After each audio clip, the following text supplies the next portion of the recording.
A las 06:41 de la mañana, en una parada modesta en las afueras de Valencia, desapareció por 16 minutos una niña de 8 años. Su madre, Inés Pascual, 38 años administrativa, no se dio cuenta al instante. La niña volvió por su cuenta, tranquila, con una sonrisa ligera y la mochila colgada al hombro como cada día. Parecía que nada había pasado. Pero esa misma tarde, mientras preparaba la cena, con la rutina meticulosa de una mujer que equilibra trabajo, maternidad y cansancio, encontró una nota doblada entre los cuadernos. El papel era limpio, blanco, sin manchas ni dobleces innecesarios. En él una frase breve escrita a mano.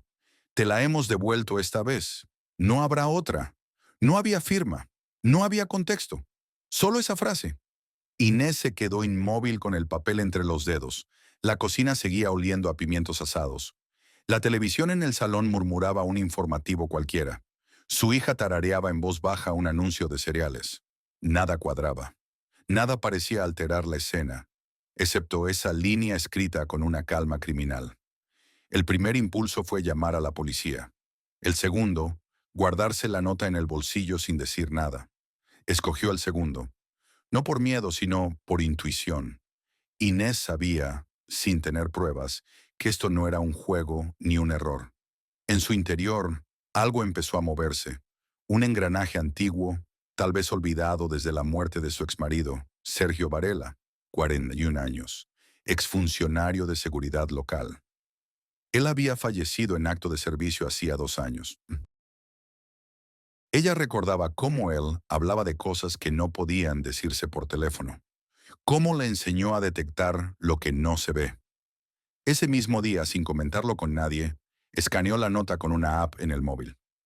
No encontró coincidencias, ninguna tinta especial, nada raro, pero la sensación de amenaza era real. Al día siguiente, volvió a revisar la mochila antes de llevar a su hija al colegio. Buscó cámaras, micrófonos, GPS. Nada. La niña, ajena, comía un plátano y hablaba de una actividad de pintura. Cuando cerró la puerta tras ella, Inés se sentó frente al café con las manos en el regazo, sabiendo que sola no podría con esto.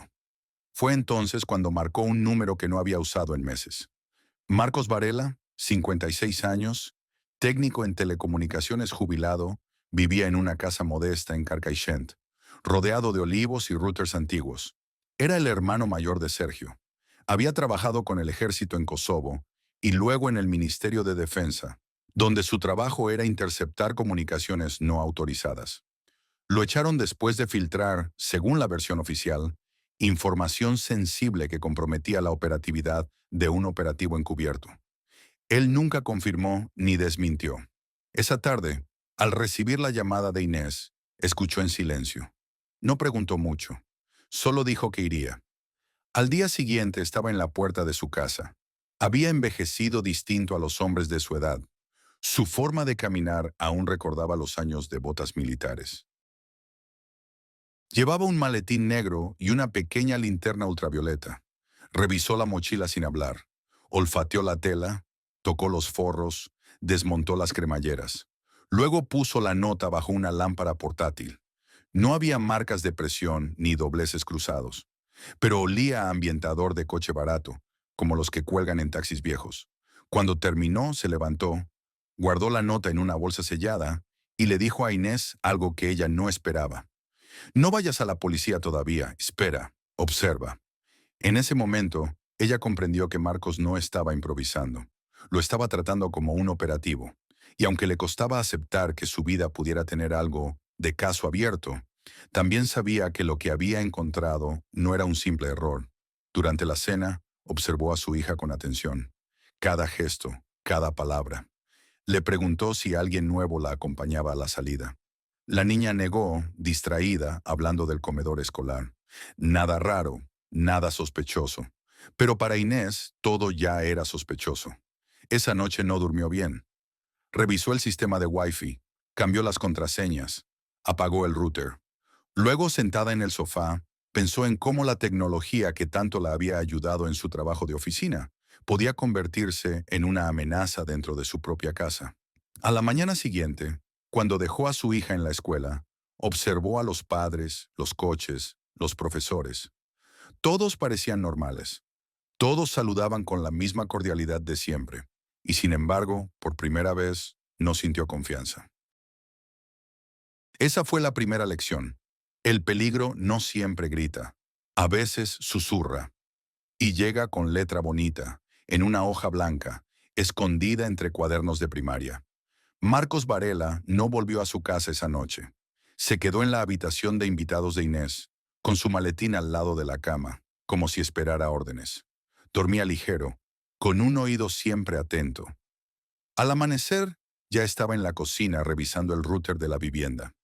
No dijo nada, solo frunció el ceño al ver que la red doméstica tenía nombre y contraseña por defecto. Inés no era experta en tecnología, como la mayoría. Confiaba en que lo contratado al proveedor de Internet bastaba. Marcos no. Durante el desayuno, mientras la niña hablaba de una clase de música, él fingía mirar su taza, pero escuchaba todo. A la salida del colegio, decidió hacer su propia vigilancia. Se colocó en un coche alquilado, 3 calles más allá de la entrada principal, con una cámara pequeña, binoculares y una libreta. Durante 3 horas anotó matrículas, gestos, tiempos de entrada y salida. Vio cómo Allison saludaba a su maestra con confianza, cómo subía al transporte escolar sin miedo. Nada fuera de lugar, a simple vista, pero algo no encajaba. Era todo demasiado correcto. A media tarde, volvió a la casa con una sospecha. Pidió acceso al historial de navegación del ordenador familiar. Allí no había nada inusual, salvo por una sesión de YouTube abierta con vídeos de juguetes y canciones infantiles. Sin embargo, algo llamó su atención. 2 accesos recientes a una página de compras de cámaras de vigilancia doméstica. Inés negó haber entrado. Marcos entonces revisó la tablet de la niña. Al parecer, alguien más usaba ese dispositivo, en horarios en los que la niña dormía. Instaló un software para rastrear direcciones IP conectadas al router. Y allí apareció un dato inquietante. Una conexión externa, identificada como dispositivo móvil, se había enlazado durante 2 noches a la señal Wi-Fi de la casa. Horario: entre las 2:13 y las 3:05 de la madrugada. Nadie en casa usaba Internet a esas horas. A esas alturas, la incomodidad se transformó en certeza. No era paranoia. Había alguien observando. Marcos preparó un informe detallado. Lo hizo como cuando estaba en servicio. Hechos, tiempos, hipótesis. Y al final, una conclusión simple pero difícil de digerir. La persona que dejaba mensajes, que se conectaba, que accedía a la red, conocía la casa, o la había estudiado muy bien. Inés, al leer el informe, sintió una mezcla de náusea y rabia, pero también un miedo frío. No quería aceptar que la amenaza viniera desde dentro de su entorno más cotidiano. Sin embargo, no podía negarlo. En un barrio como el suyo, donde todos se saludaban, donde nadie cerraba del todo las persianas, cualquier mirada podía ser un arma. 2 días después llegó una carta al buzón, sin remitente. Dentro había una hoja con dibujos infantiles. Una figura de palitos con trenzas, una casa, un árbol, un corazón. Firmado con el nombre Allison, aunque ella negó haberlo escrito. No era su letra, pero estaba dibujado en su estilo, como si alguien la imitara, como si alguien quisiera formar parte de su mundo.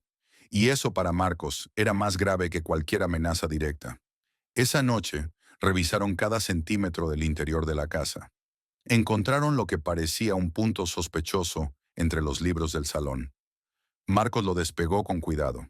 Una pequeña etiqueta adhesiva con un número de serie. Una baliza de rastreo disimulada entre los lomos. No emitía señal activa, pero alguna vez lo hizo. Alguien había entrado. No se sabía cuándo, ni cómo, pero ya había estado dentro. Para Inés, cada rincón de su hogar se volvió incierto. Cada objeto, potencialmente manipulado. Por primera vez, sintió que su intimidad no le pertenecía.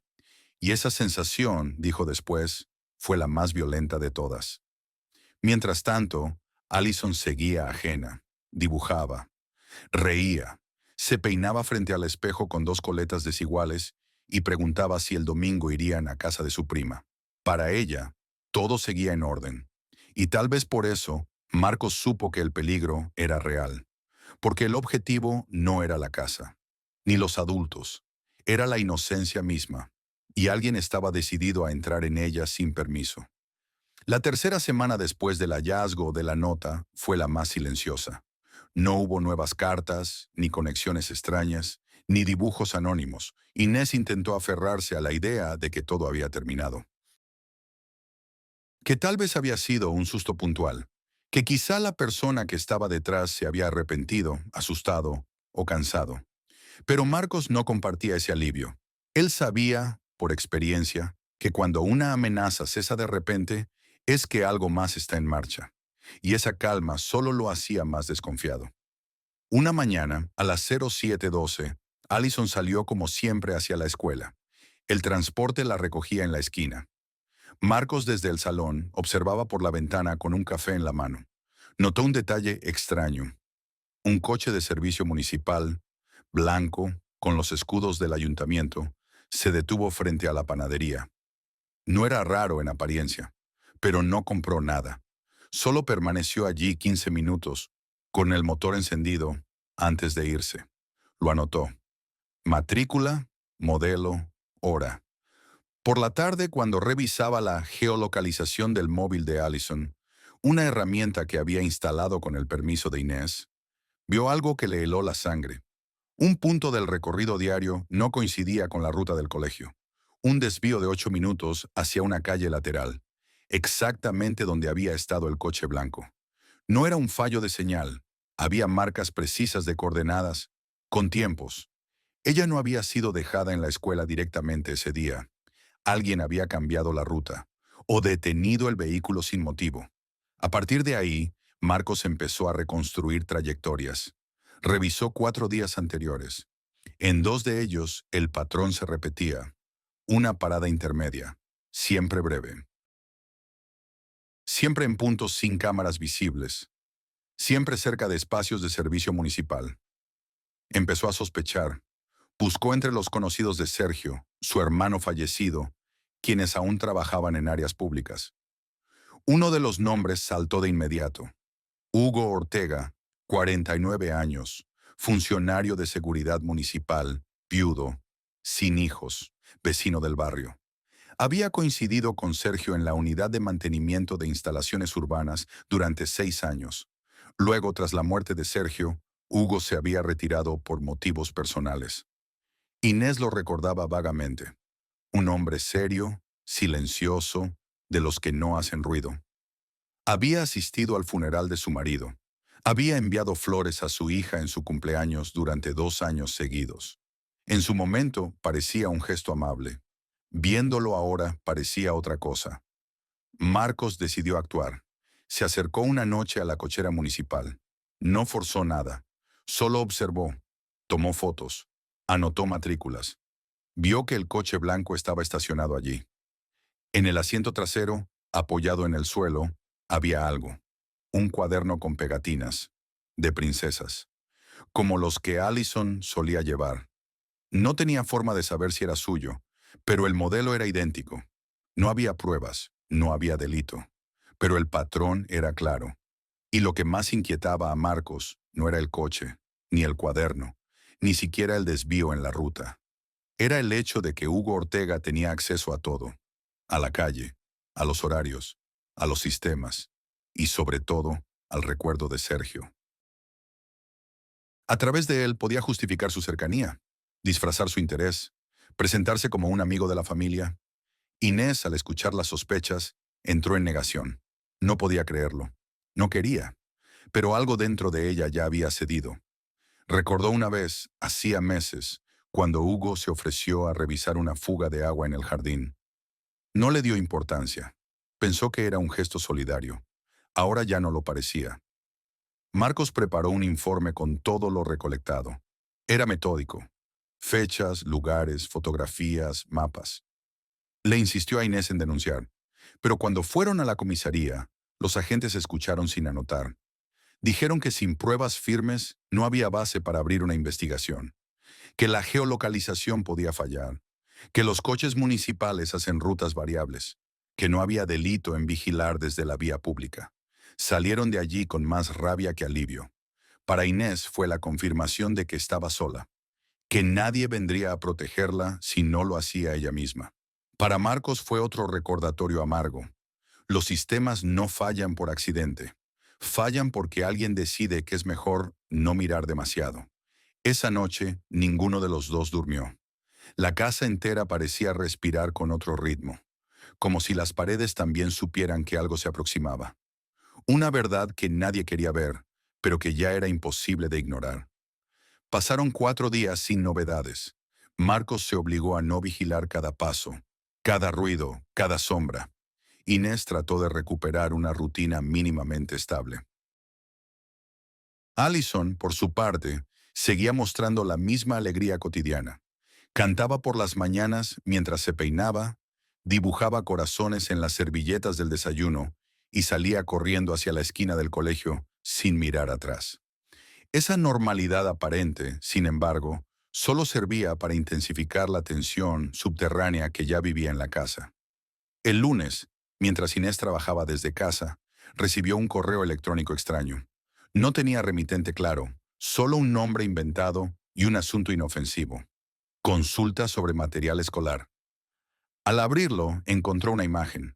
Era una captura de pantalla de un archivo de vídeo. En ella se veía a Allison sentada en su escritorio, dibujando, dentro de su habitación. La imagen era reciente. El pijama que llevaba lo había estrenado esa misma semana. La iluminación coincidía con la lámpara que usaban por las noches. Era su casa, su hija, su intimidad. Inés quedó paralizada. No había mensaje ni amenaza. Solo la imagen. Eso bastaba. Llamó a Marcos de inmediato. Él llegó en menos de 20 minutos. Revisaron todos los dispositivos. El ordenador, la tablet, el televisor inteligente. Luego buscaron posibles cámaras ocultas. En un estante alto de la habitación de Allison, detrás de un marco con una fotografía familiar, encontraron una pequeña caja de plástico negra. Dentro, una cámara espía, bien colocada, sin cables, transmisión inalámbrica, con batería autónoma. Marcos no se sorprendió. Solo cerró los ojos unos segundos, como quien confirma algo que ya temía. La cámara había sido instalada con precisión. No había marcas visibles, tampoco polvo alrededor, lo que indicaba que era reciente. La habían colocado para grabar en ángulo fijo. Solo captaba el escritorio y parte de la cama. No era una cámara de vigilancia general. Era selectiva, pensada para observar a la niña, no a la casa. Esa noche, mientras Inés dormía a ratos en el sofá con la televisión encendida, Marcos empezó a rastrear posibles señales de transmisión. Usó un receptor portátil que había conservado desde sus años en defensa.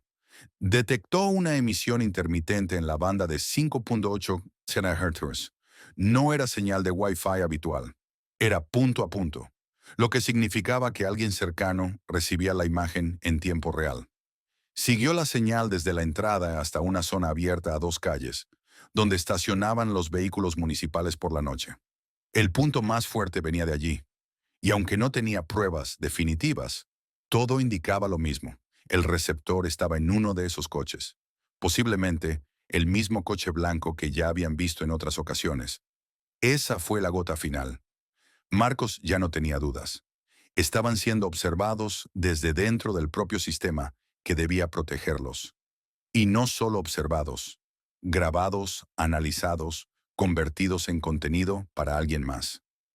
Inés quería denunciar de nuevo, pero él la detuvo. Le explicó que esa información, mal presentada, se perdería en una denuncia sin pruebas sólidas, que antes de volver a la policía necesitaban algo más, algo que no pudiera descartarse como casualidad o paranoia. Decidió entonces contactar con una antigua colega, Paula Giner, 42 años, periodista de investigación, conocida por destapar casos de corrupción municipal en el sur de la Comunidad Valenciana. Paula no dudó. Pidió discreción y una copia de todo lo que Marcos había reunido hasta ese momento. Informes, fotos, horarios, señales, la imagen enviada por correo. Él se lo entregó todo. Le pidió que lo analizara sin publicar, aún, que necesitaban primero saber qué tan grande era el problema. 2 días después, Paula lo llamó de vuelta. Había conseguido confirmar que 3 familias del mismo distrito escolar habían recibido correos similares. En 2 casos, las madres pensaban que se trataba de spam. En el tercero, el padre había sospechado y formateado todos los dispositivos sin dar aviso. Pero Paula había ido más allá. Revisando licitaciones públicas, encontró que Hugo Ortega tenía acceso administrativo a una subcontrata que gestionaba mantenimiento técnico de varias escuelas, incluyendo la de Allison. Allí, bajo su nombre, aparecían órdenes de entrada con fechas que coincidían con días en los que las niñas habían reportado olores raros en el aula o fallos de luz. Marcos no dijo nada al escuchar esa información, solo asintió. Inés Va, sin embargo, se quebró. Fue la primera vez que se le notaron las ojeras profundas, los gestos lentos, la piel apagada. Había estado aguantando por su hija, por su cordura, por no sentirse vencida. Pero ahora todo se venía abajo. Era real, más grande de lo que imaginaba, más cercano, más sucio. Aquel día ambos comprendieron algo esencial. La amenaza no siempre tiene rostro, ni grita, ni entra por la fuerza. A veces se infiltra con permisos firmados, con nombre y apellido, con buena letra. Y el sistema, que debería proteger, se convierte en cómplice por negligencia o silencio.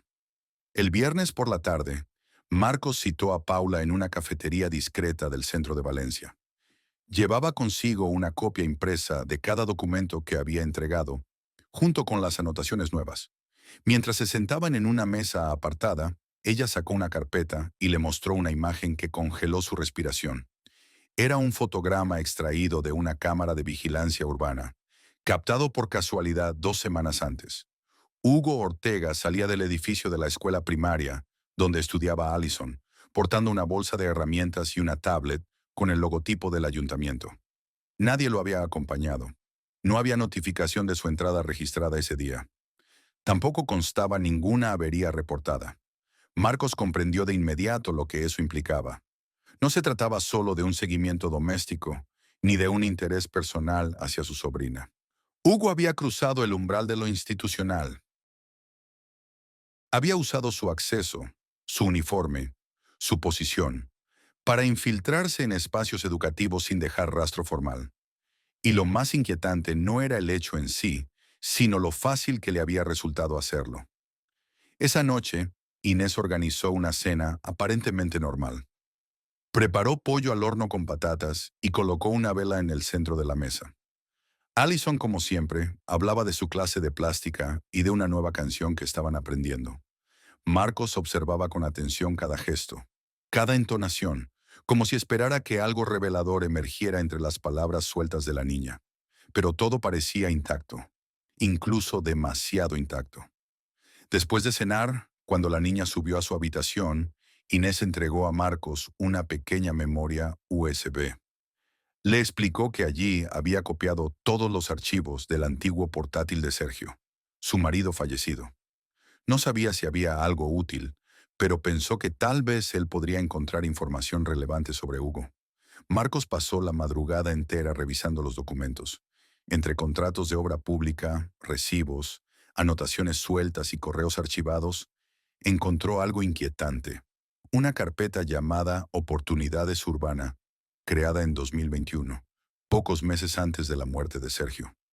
Dentro, un archivo en Excel con una lista de nombres, fechas, direcciones y observaciones.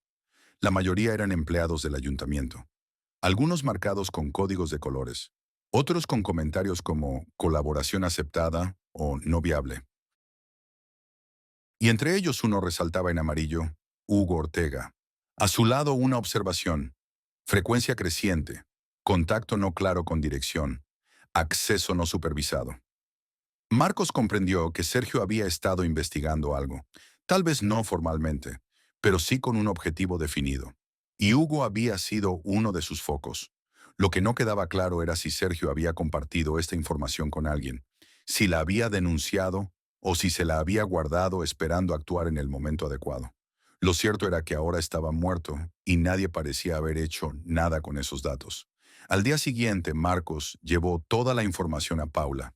Le pidió un favor difícil, que no la publicara aún, que primero hablaran con un juez, que solicitaran una medida cautelar, aunque fuera simbólica, que sirviera para detener a Hugo en su actividad laboral mientras se investigaba. Paula dudó. Sabía que sin pruebas sólidas, ningún juez asumiría el riesgo político de señalar a un funcionario con historial limpio, pero aceptó intentarlo. Activó a sus contactos en el Colegio de Abogados, preparó un informe periodístico en borrador, sin nombres, y filtró ciertos datos al despacho de un fiscal de familia que conocía desde hacía años. Mientras tanto, Inés tomó una decisión por su cuenta. Llamó a su hermana, Clara Pascual, 44 años, profesora de secundaria y madre de dos, y le pidió que se llevara a Allison a dormir a su casa durante un par de días. No explicó mucho. Solo dijo que necesitaba descansar, que la niña estaría más tranquila con sus primos. Clara aceptó sin preguntar demasiado. Tal vez intuía que había algo grave detrás. Tal vez prefería no saberlo con exactitud. Cuando Allison salió con su mochila al hombro y una bolsa con su peluche favorito, Inés sintió una mezcla de alivio y desolación. La casa, de pronto, se volvió demasiado grande, demasiado vacía. El silencio que antes era tensión ahora era hueco. Y en ese hueco, por fin, pudo sentarse en la mesa de la cocina y respirar sin fingir fuerza. Aquella noche, mientras la brisa del mar llegaba hasta los postigos cerrados, Marcos encendió el proyector antiguo que había instalado en el comedor y empezó a mostrarle a Inés, una por una, las pruebas recolectadas. Cada imagen, cada documento, cada conexión. Lo hizo sin adornos, sin dramatismos, solo hechos. Y al final le preguntó si quería seguir. Ella asintió. No porque no tuviera miedo, lo tenía, pero ya no podía fingir que todo era una exageración. Había comprendido algo esencial. El verdadero peligro no era el hombre que espiaba, sino el sistema que lo permitía sin cuestionarlo. Esa fue su lección más dura hasta entonces, que a veces el daño no viene de afuera. Viene de adentro, cuando quienes tienen poder deciden mirar hacia otro lado. El domingo por la mañana, Paula Giner recibió la llamada que llevaba esperando desde hacía 2 días. El fiscal de familia había revisado el dossier y, aunque no podía abrir una causa penal aún, le autorizaba a presentar una solicitud informal para que se limitara temporalmente el acceso de Hugo Ortega a los centros educativos de la zona. No era una orden directa, pero sí una advertencia suficiente para activar la alarma dentro del consejo escolar. Paula lo supo de inmediato. Era el momento de mover la historia. Aquel lunes, a las 0803, el portal de El Diario Público publicó un artículo en la sección de investigación titulado Vigilancia en la sombra. Brechas invisibles en la seguridad escolar. No mencionaba nombres ni ubicaciones exactas, pero relataba, con precisión quirúrgica, el caso de una menor de 8 años que había sido objeto de seguimiento digital, entradas no autorizadas al entorno escolar y espionaje doméstico mediante dispositivos ocultos. El artículo se hizo viral en cuestión de horas, no por el escándalo, sino por el miedo. Cientos de madres y padres compartieron el enlace por grupos de WhatsApp escolares. En apenas media jornada, varias asociaciones de padres exigieron explicaciones a los directores. Algunos colegios cerraron temporalmente el acceso a visitantes externos. Otros suspendieron actividades donde se requería entrada de técnicos municipales. El eco fue tal que incluso una diputada regional solicitó una revisión urgente de los protocolos de control de acceso en centros escolares públicos. Mientras tanto, en la casa de Inés, el ambiente era tenso pero sereno. Marcos monitoreaba las reacciones en línea y tomaba nota de los comentarios más relevantes. Sabía que, una vez desatada la conversación pública, lo que estaba en juego ya no era solo la protección de Allison, sino la credibilidad del sistema completo. Y también sabía que ese tipo de conversaciones, si no se mantenían vivas, se desinflaban en días. Esa misma tarde, el concejal de Seguridad Ciudadana del ayuntamiento local emitió un comunicado breve, asegurando que todos los procedimientos de acceso a instalaciones educativas están debidamente supervisados. Fue una frase inofensiva que buscaba apagar el fuego sin tocar la causa. Pero falló, porque al no mencionar siquiera la posibilidad de fallos, activó aún más la sospecha colectiva. Marcos no tardó en reaccionar. Redactó una carta abierta firmada con su nombre y sus credenciales.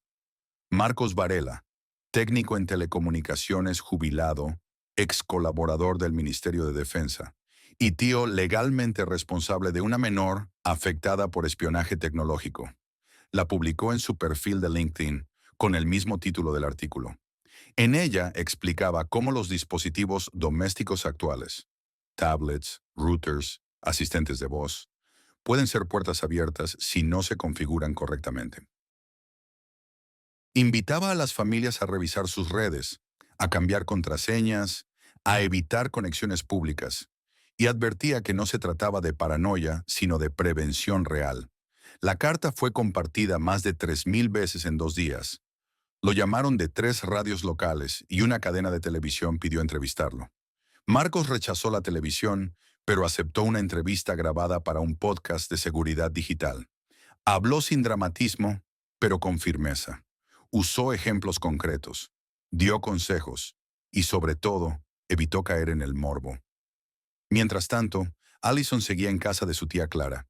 Pasaba los días jugando con sus primos, ajena al revuelo.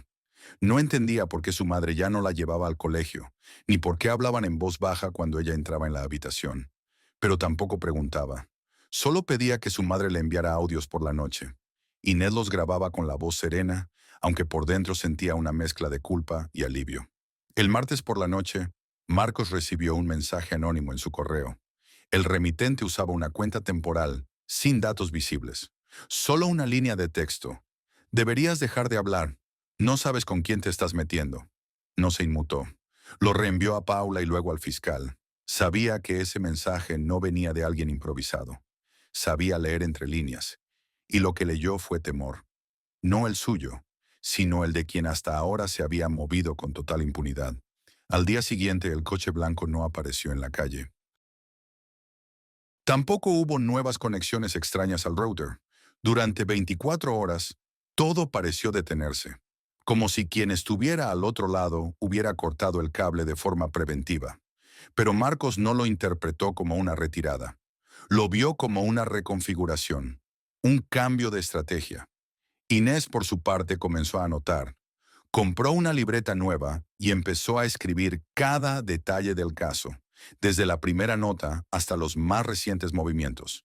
Era su forma de retomar control, de reconstruir los días desde su mirada, no para olvidar, sino para entender, porque comprendió en ese momento que nadie más iba a contar esa historia por ella, y que si quería proteger a su hija, no bastaba con reaccionar, tenía que actuar con voz propia. El jueves por la tarde, mientras el cielo sobre Valencia se teñía de gris, Inés recibió una notificación inesperada en su móvil. Era un correo del centro escolar de Allison. El asunto, simple. Revisión extraordinaria de seguridad.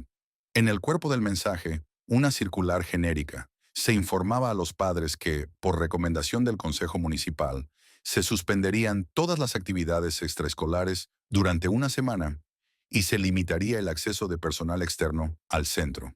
No se mencionaban razones específicas, pero el tono era claro. Algo había cambiado. Inés se quedó mirando la pantalla durante varios segundos. No era una victoria, pero sí un giro. Un indicio de que las cosas se estaban moviendo, aunque nadie quisiera admitirlo públicamente. Se lo enseñó a Marcos sin decir palabra. Él asintió, como quien ya lo esperaba. Esa misma noche, Paula Giner envió un mensaje urgente. Había logrado acceder, mediante un contacto dentro del archivo municipal, a los registros internos de movimientos de personal en instalaciones educativas. La mayoría eran rutinarios, mantenimientos, fumigaciones, revisiones técnicas. Pero entre ellos aparecía un patrón inquietante. Un número de tarjeta identificativa, la de Hugo Ortega, había sido usado 12 veces en 7 semanas en distintos colegios de la zona.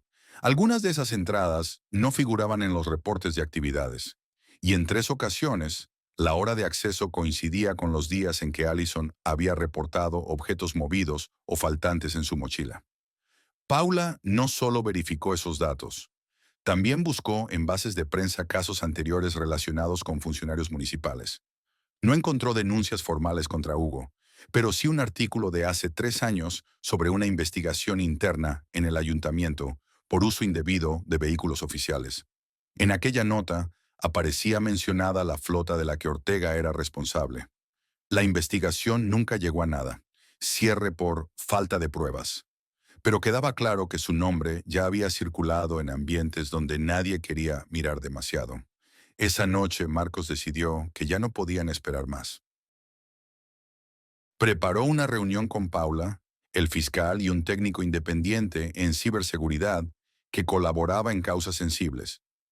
El objetivo era claro: reunir toda la evidencia, empaquetarla de forma comprensible y presentarla ante la Unidad de Delitos Informáticos de la Policía Nacional.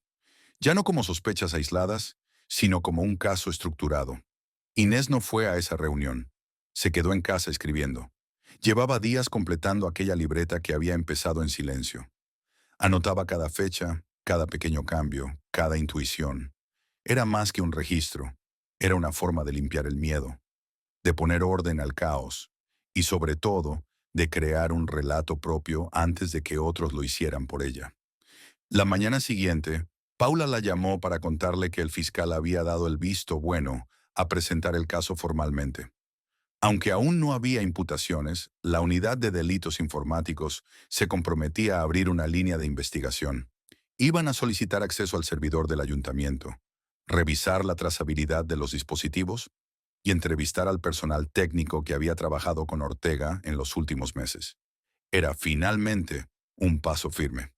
Ese mismo día, sin previo aviso, una periodista de una cadena nacional llamó al teléfono fijo de Inés. Se presentó con educación, dijo haber leído el artículo del Diario Público y le preguntó si estaría dispuesta a hablar para un reportaje más amplio sobre la privacidad infantil en entornos educativos. Inés colgó sin responder. Luego sintió culpa, pero también alivio. Sabía que aún no estaba lista para exponer su rostro. Aún no. Esa noche, Allison regresó a casa. Inés la recibió con un abrazo largo, más largo de lo habitual. No le explicó nada. Solo le dijo que la había echado de menos. La niña, sonriente, fue directa a su habitación. Revisó sus peluches, abrió el cajón de los lápices, se acostó en la cama boca abajo y encendió su tablet. Todo como siempre. Todo en apariencia intacto. Pero Inés ya no veía lo mismo. Cada rincón tenía ahora una historia nueva. Cada objeto parecía tener un segundo significado. No era paranoia, era conciencia. Había cruzado esa línea invisible en la que uno empieza a ver los hilos que mueven las cosas. Y una vez que se ve, no se puede dejar de ver. Esa misma noche, cuando Allison dormía, Marcos entró en su habitación con guantes y una linterna pequeña. Revisitó cada enchufe, cada marco, cada rincón del techo. No encontró nuevas cámaras, no había señales de intrusión. Pero no se fiaba. Instaló un detector de frecuencia continua, no para prevenir, sino para registrar. Quería pruebas, no suposiciones. Antes de irse a dormir, Inés bajó al salón, encendió su portátil y escribió en mayúsculas en la primera página de un documento nuevo. No lo vimos venir, pero ya lo tenemos delante. Guardó el archivo con contraseña y lo subió a la nube. Era su forma de proteger la historia, incluso de sí misma, porque había entendido que el silencio nunca protege a los vulnerables. Solo protege a quienes se esconden detrás. El lunes siguiente, a las 09:14, la Policía Tecnológica notificó oficialmente al ayuntamiento que había iniciado una auditoría interna sobre los accesos a los sistemas digitales de mantenimiento y control de instalaciones escolares. No hubo grandes titulares, no hubo ruedas de prensa, solo un correo enviado a los responsables de área con copia a recursos humanos. Fue el tipo de movimiento que pasa desapercibido para el público, pero que pone a temblar a quienes conocen el funcionamiento real de las instituciones. Hugo Ortega fue citado ese mismo día a una reunión de rutina con el departamento de personal. No fue detenido ni interrogado formalmente. Solo se le comunicó que, de forma preventiva, se le reasignarían funciones fuera del entorno escolar hasta que se revisaran ciertos protocolos. Él, con gesto neutral, aceptó sin protestar. No pidió explicaciones, no exigió detalles. Simplemente se levantó, firmó el documento y salió sin mirar atrás. Los que lo vieron esa mañana coinciden en que llevaba algo distinto en la cara. No miedo ni culpa, algo más parecido a derrota contenida. Esa tarde, mientras Allison dibujaba una mariposa en su cuaderno con una concentración casi mística, Inés recibió una llamada del colegio. La directora, con voz cálida pero medida, le informó que se había activado un nuevo protocolo de supervisión de personal externo, que incluía registros digitales obligatorios y acompañamiento de un docente en cada intervención técnica. Nadie mencionó el caso. Nadie nombró a su hija. Pero el mensaje era claro. La historia había dejado huella, aunque no se dijera en voz alta. Marcos, por su parte, recibió un correo del Ministerio de Educación.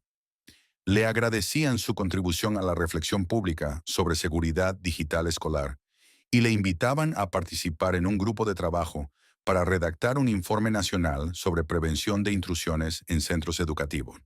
No respondió de inmediato. Cerró el portátil, salió al balcón y se quedó mirando el cielo durante minutos.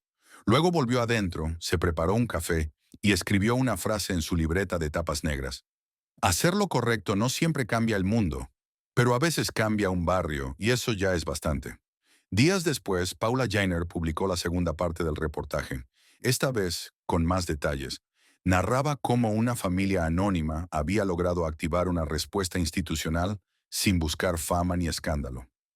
El artículo fue ampliamente compartido, especialmente entre asociaciones de madres y padres, docentes y técnicos escolares. En varios colegios del país comenzaron a instalar filtros nuevos en redes Wi-Fi y a revisar contratos con empresas de mantenimiento.